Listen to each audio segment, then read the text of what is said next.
Ndagusubije kandi nkwaye ikaze mu gikoni cya udahogora. Uyu munsi ngiye kuberekana none kamwe mu snacks mperutse guteka. Muri kutubona tumeze neza. Hanyuma rero ni snacks zikoze mu bintu by'ibirayi n'imboga n'agafarini. Ibi ni ibirayi nkuko muri kubibona ndi kugenda mbirapa, ugerageza nyine kurapa kuri no myenge. Urabona yuko ari imyenge isa nkaho ibyibushye. Hanyuma rero wamara kurapa ugahita ushyiramo amazi, kubera yuko turakamuramo iriya starch cyangwa se bya bintu by'umweru biba biri mu birayi, ukabikamuramo, ukagenda ubikamura gutya. Twarapye kandi ku ruhande udukaroti, tudukata n'ibitunguru, ndetse dufite na seleri nazo twagiye dukatamo dutoya. Murabona yuko bya birayi rero nagiye mbikamura mbivana muri y'amazi.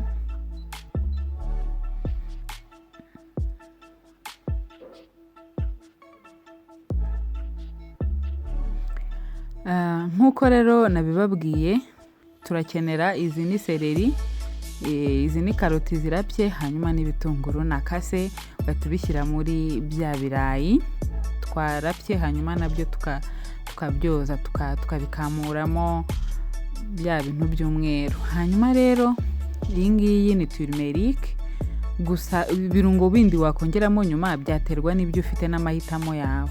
Iyi ngiyi ni coriander, turungo turaryoha, coriander iraryoha cyane. Iyi ni black pepper. Hanyuma ukahita ushyiramo rero n'amagi. Tugerageje kuvuga ku bipimo, iki ngiki ni ikiro kimwe cy'ibirayi, izi ni karoti ebyiri, udusereri two ni nk'utubabi nka 5 gutyo, mbese ntago ari ibintu byinshi. Hanyuma rero mbonye ko nshyizemo amagi, ukabivanga, ugashyiramo n'umunyu, ukabivanga neza bikivanga. Iyo umaze rero gushyiramo ibi byose wabivanze, ugenda ushyiramo agafarini kugeza ubwo ubonye bisa nkaho bifatika nyine, ku buryo wakoraho ukumva ntago biri kugufata ku ntoki.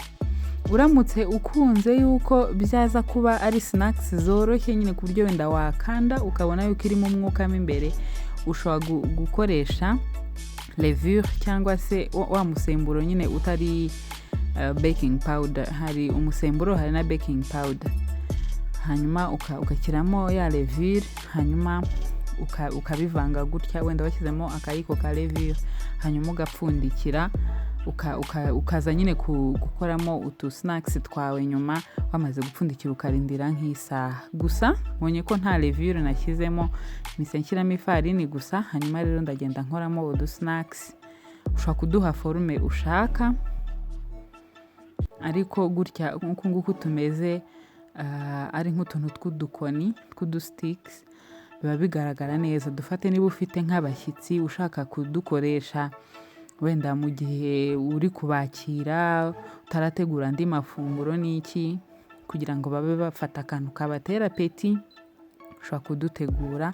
Nako rero n'utungutu tuduforume nagiye nkora, ukadushyira mu mavuta. Nta kindi kidasanzwe, nyine ugabanya umuriro, ukirinda gucanira ku muriro mwinshi cyane, ukabiha umwanya wo gushya neza.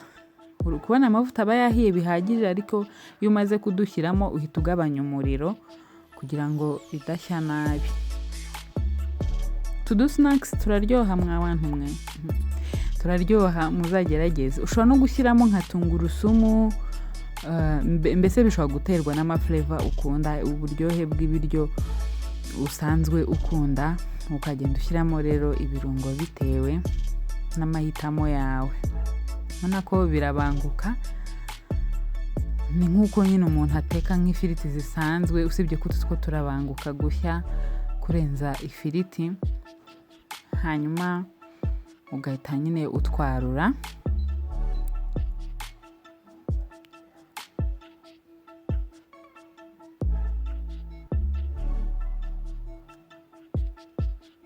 Ushobora gutegura akavinegere, ugafata nka mayoneze ugashyiramo utundi tuntu, ukajya ukozamo, cyangwa za ketchup.